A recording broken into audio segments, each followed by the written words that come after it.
सांस चली जब पंढरपुर को,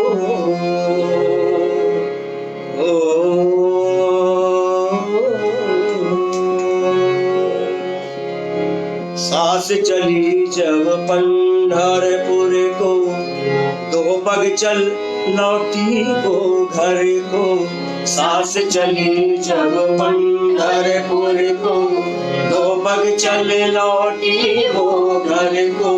सांस चली जब पंढरपुर को।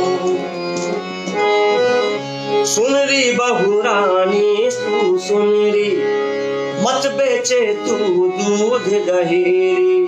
सुन री बहू रानी तू सुन री, रख संभाल तेरी बूटी कटोरी। उखल मूसल चकिया जाता, मेरा मन यही मेरा था। उखल मूसल चकिया जाता, मेरा मन यही मेरा था। अगर भिखारी आए भीख को, कहना सास गई पंढरपुर को। अगर भिखारी आए भीख को, कहना सास गई पंढरपुर को। सास चली जब पंढरपुर को, दो पग चले लौटी को घर को। सास चली जब पंढरपुर को। ऐसी सास बहू को समझाई जा रही है, लेकिन बाहरी बहू वो सास को जवाब देती है, काहे की तीर्थ यात्रा जाऊं जी, कैसे जाऊं मैं क्या क्या देखूं जी। काहे की तीर्थ यात्रा जाऊं जी, कैसे जाऊं मैं क्या क्या देखूं। लड़का बच्चा ये घर मेरा री, यही तो मेरा पंढरपुर री। लड़का बच्चा ये घर मेरा री, यही तो मेरा पंढरपुर री। यही तो मेरा पंढरपुर री। सांस चली जब पंढरपुर को, दो पग चले लौटी को घर को। सांस चली जब पंढरपुर को, दो पग चले लौटी। बस लेन देन चुकता भया। सांस चली जब फिर भी प्रभु से यही विनती है कि प्रभु हमारे नाना जी उकताए गए हैं, उनका स्नान ध्यान करना है, इसलिए। और बाएं से तीसरा कौन है, इसकी भी उनको जांच पड़ताल करनी है। इसलिए म्युनिसिपालिटी का नल तब तक बंद ना हो, तब तक हमारी कपाल क्रिया ना हो। तो ये एक तरीके से कमेंट एक हमारी बहुत सारी संस्थाओं के ऊपर भी दे दिया कि पानी कब बंद हो जाता है, बिजली कब बंद हो जाती है, तो उसके पहले सब काम हो जाए। तो ऐसी प्रभु से विनती है कि नल तब तक बंद ना हो। और उसके बाद में फिर कीर्तन शुरू होता है। सांस चली जब पंढरपुर को, दो पग चले लौटी को घर को। सांस चली जब पंढरपुर को, दो पग चले लौटी को घर को। सांस चली जब पंढरपुर को। तो ये कीर्तन के साथ में, और ये बाबा कारन जी का ये आखिरी अभिनय था। इसके बाद में शायद उन्होंने अभिनय नहीं किया। और रंगमंडल के बाद में उन्होंने रंगायन मैसूर की स्थापना की। उसके बाद 5-6 साल जब वहाँ सब कुछ पक्का हो गया तो फिर घूम घूम के थिएटर किया। और 2000 तक मैं उनके साथ जुड़ा रहा। 2000 के आसपास उन्होंने यहाँ पर एक मुंबई में आकर के एक डॉक्टर चंद्रप्रकाश द्विवेदी जी के एक प्रोजेक्ट के ऊपर काम किया था। उसमें मैंने उनको सहयोग किया। और उसके बाद में फिर थोड़े ज़्यादा बीमार हो गए, लेकिन लास्ट मोमेंट तक उन्होंने काम किया। तो हमें ये प्रेरणा मिलती है कि वो मंच को छोड़ना उनके लिए मृत्यु के समान था। वो कहते थे कि अगर मैं मंच पर नहीं गया, अगर मैंने म्यूज़िक करना छोड़ दिया, तो फिर मेरे जिंदा रहने का कोई मतलब नहीं है। ऐसे उनके वक्तव्य आखिर में होते थे। और लंबे वार्तालाप उन्होंने अपने घर में पत्रकारों को दिए, और उसके ऊपर किताबें निकली। कई लंबी बातचीतें लोगों ने बेंगलोर में जाकर की। और मैं शुक्रगुजार हूँ सब संस्थाओं का जिन्होंने कारन जी को याद किया है। और कारण जी 2 सितंबर को उनकी डेथ हुई थी और 19 सितंबर आज उनका जन्मदिन मनाया जाता है। और कितना उन्होंने म्यूजिक क्रिएट किया, ये तो एक उसके ये क्या कहते हैं ना, चावल का एक दाना है। कितनी भाषाओं में उन्होंने काम किया, कन्नड़ में एक से एक उन्होंने प्ले के म्यूजिक किए। उनके म्यूजिक एक्सपेरिमेंट के लिए जाने जाते थे। उनका म्यूजिक, राशोमन का म्यूजिक तो ईंट पत्थर, बेम्बू, बोतलों का, टीन के टपरों का म्यूजिक था। उसका इतना बड़ा उन्होंने एक रूप दिया था। उन ऐसी चीज़ों को इकट्ठा करने के लिए हमको मोटिवेट किया था कि ये सब चीज़ें आपको रिहर्सल में ढूंढ के लाना है। तो हम पत्थरों को इकट्ठा करते थे, बैम्बू में टुर्र टुर्र टुर्र करके आवाज़ें ढूंढते थे, फिर शाम को उनको दिखाते थे। फिर वो कहते थे कि हाँ ये चीज़ काम की, ये चीज़ काम की है। 3-3 4-4 फ्लूट एक साथ बजवा करके वो एक अलग किस्म का माहौल क्रिएट करते थे। कीबोर्ड के लिए भी उन्होंने कभी उनके लिए वो दूर की चीज़ नहीं था। कीबोर्ड का भी इस्तेमाल उन्होंने नाटकों में किया। वो हर चीज़ के पक्षधर थे, हर किस्म के इंस्ट्रूमेंट्स का उपयोग करते थे। उनका दूसरे तरीके का उपयोग कैसे हो सकता है ये तोड़ना उन्होंने हमें सिखाया कि एक इंस्ट्रूमेंट को किसी दूसरे तीसरे तरीके से कैसे बजा सकते हैं जिससे अलग साउंड हो तो हम हमारे थिएटर के लिए काम का होगा। तो आज मैं फिर से समानांतर इंटीमेट थिएटर और इप्टा के सभी पदाधिकारियों को और थिएटर प्रेमियों को मैं आभार उनका मानता हूँ और धन्यवाद देता हूँ। और ये थोड़ा बहुत उनका जो याददाश्त थी मुझे, वो मैंने आपके साथ में शेयर की। अब आगे चल के कभी और बातें करेंगे। तो अब मैं विदा चाहता हूँ और आपकी तरफ से कोई अगर ऐसी सूचना है तो मुझे दे दी जाए। इस बीच में मैंने बहुत लोगों के नाम देखे और मैं चाहूँगा कि अब मैं नाम ना पढ़ूँ और सबका धन्यवाद मैं यहाँ से अदा करता हूँ। और फिर से अनिल रंजन भौमिक जी का, जिन्होंने मुझसे संपर्क किया 3-4 दिन पहले और ये मुझे मौका दिया, बहुत बहुत धन्यवाद, बहुत बहुत धन्यवाद। नमस्कार।